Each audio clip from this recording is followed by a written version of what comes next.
RGE here, and I am exhausted.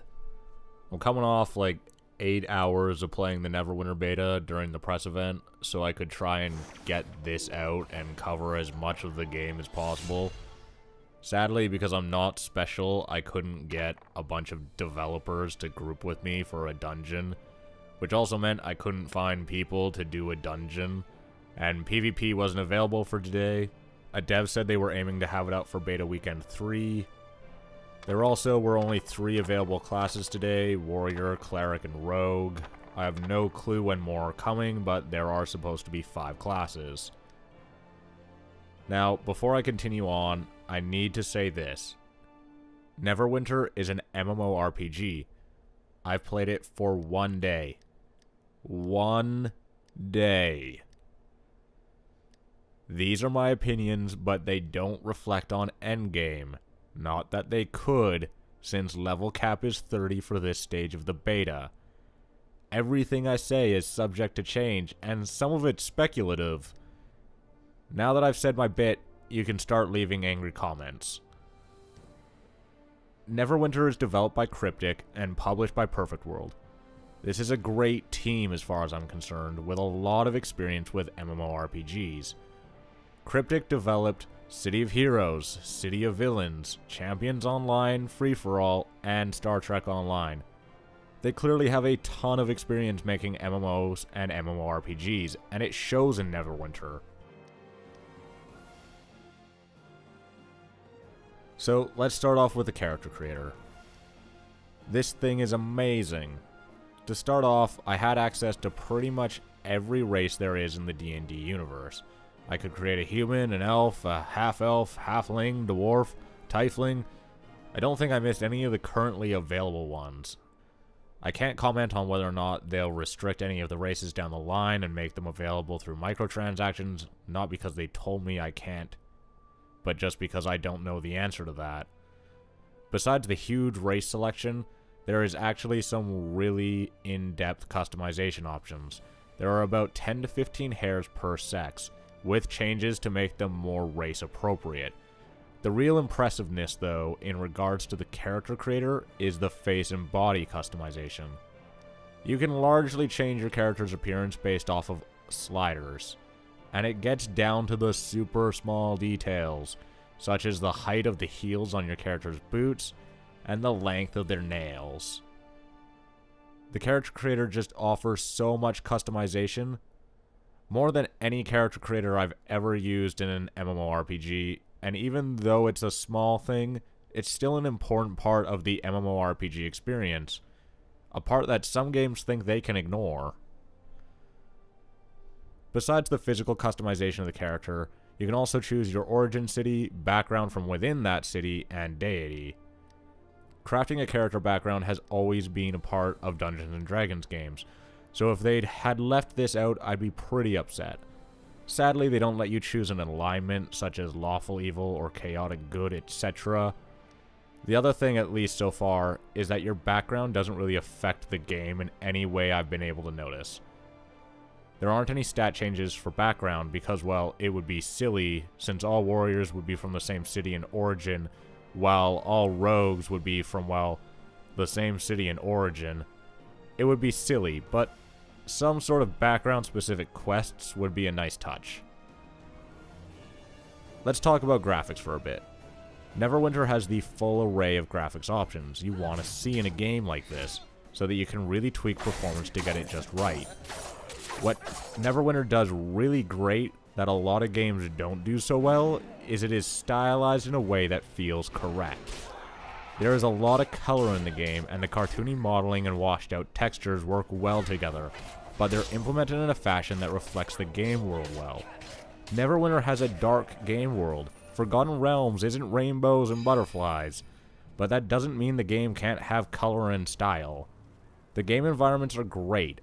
I really like the Tower District, which is basically a war zone. I think that that specific zone shows off how a destroyed city district can still have color and style, instead of just being bland. Objectively, the graphics of the game are great for an MMORPG, especially a free one. texture quality is above average, and the animations are great. I think that Neverwinter looks really amazing in movement. And I think one of my favorite parts about Neverwinter is actually how when you attack an enemy, their animation responds to that attack. There's an actual physical reaction to being attacked, rather than just a particle effect over their model. I think that Neverwinter really shows that style is a very important part of games, and Cryptic did a great job on the art style of the game.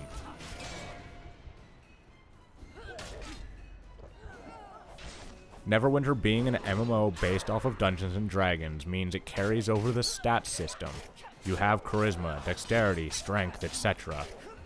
The thing about this stat system is even though it's more complex than the system you have in World of Warcraft, for example, it doesn't really add to the game. I'm really early on in the game for an MMORPG, obviously, but up to this point, the effects of the stat system have seemed minimal, largely because of how the combat system works. I'm sure at max level, though, min-maxing your stats will be a big thing, and how deep the stat system goes is still appreciated, even if it is for the most part superficial. I do hope that it plays a bigger role in the game later down the line. And to be honest, if it didn't have a stat system, just like all of the other D&D video games, I'd be upset.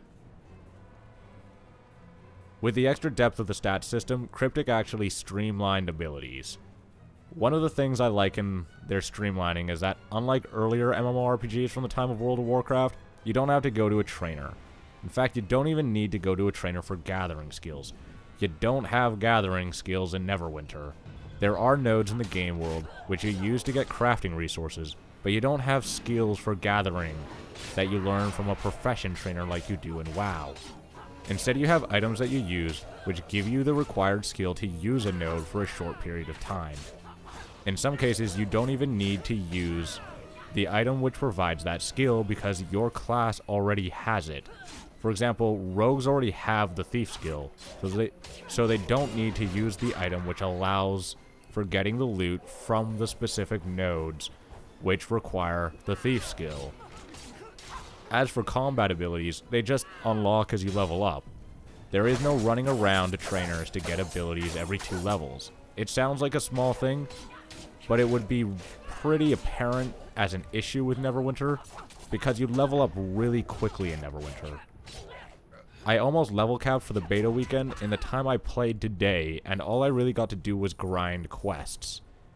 The other reason why trainers wouldn't work particularly well is that so much of Neverwinter is instanced.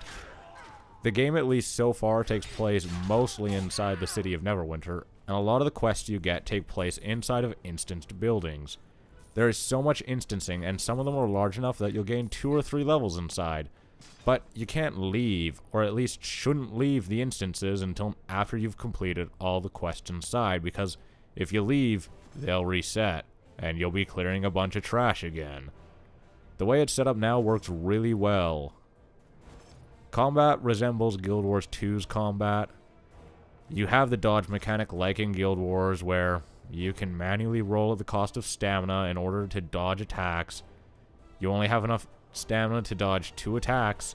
You aim to target abilities, but once you target an enemy, it locks onto them until you target a new enemy, which allows you to rotate the camera and still be able to hit the enemy, unlike Terra.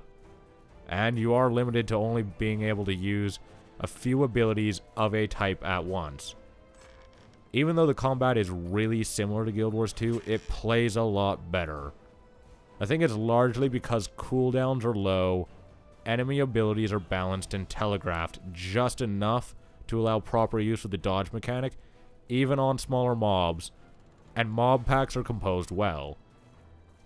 Each mob pack always has a big guy or 2, and a bunch of weak trash. The weak trash die really quickly, but because of the large numbers, can still be dangerous. And the big guys hit hard enough to make them dangerous, but attack slow enough to make them dodgeable while still dealing with trash in the pack. The balance and composition of mobs is just a lot better than most MMOs, and leaves the game really well paced. I rarely ever find myself just walking around the zone. which is exactly what killed Guild Wars 2 for me. I also really like the daily skill mechanic. The daily skill is essentially an ultimate or elite skill, but you need to build action points by fighting in order to cast the skill. Since there isn't a cooldown on it, but rather a charge requirement, it makes you really think before casting it, since you may need it for a bigger fight later in the instanced zone. The combat overall fits in this really cushy spot between Guild Wars 2 and Terra-styled combat, and to be honest, I didn't think I could actually enjoy something this hotkey-driven after Terra and Raiders. There are two issues that I currently have though with combat. One is actually UI-based. The stamina bar is thin and blends well into the UI to the point I can't notice it when focusing on the center of my screen. As a result, I frequently don't realize I've ran out of stamina. This is obviously a small issue. They can literally fix it by just making the bar thicker. The other one is larger, but more than fixable. Health potions currently have a cooldown of 10 seconds. This allows for spamming of health potions, which makes it more than a little tough to die. It's basically impossible at this point to die. They don't need to reduce the amount which health potions heal you for, but they do need to address the cooldown rate of them, because it makes the combat far easier than it should be. Lore and story within the game are up to snuff for fans of the Neverwinter Nights games, but obviously, being an MMORPG, it isn't as heavy on the story. It is, however, packed full of lore, so if you're a lore whore such as myself, then you'll be provided with a lot of interesting information regarding the game world and the progress of the cities and factions since Neverwinter Nights 2. The really big, innovative feature to Neverwinter is the Foundry. The Foundry is a toolset which allows users to create quests and campaigns within Neverwinter. Neverwinter Nights and Neverwinter Nights 2 had and still do have huge modding scenes. It has always been part of the selling point of D&D style RPGs.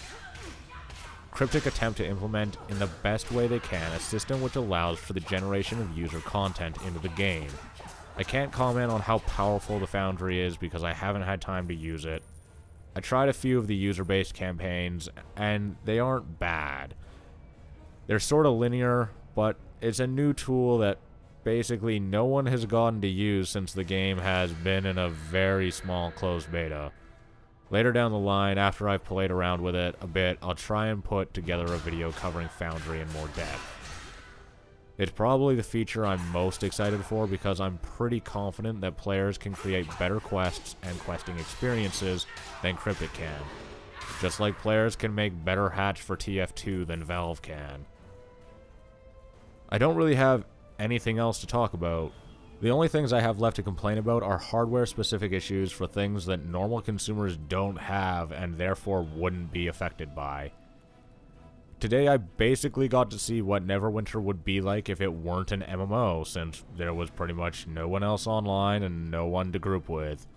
I was in the world by myself. As a single player experience, it was right up there with Amalur, which regardless of what some people say, I still think was fun. Obviously things like story weren't up there with single player games, but Neverwinter isn't a single player game.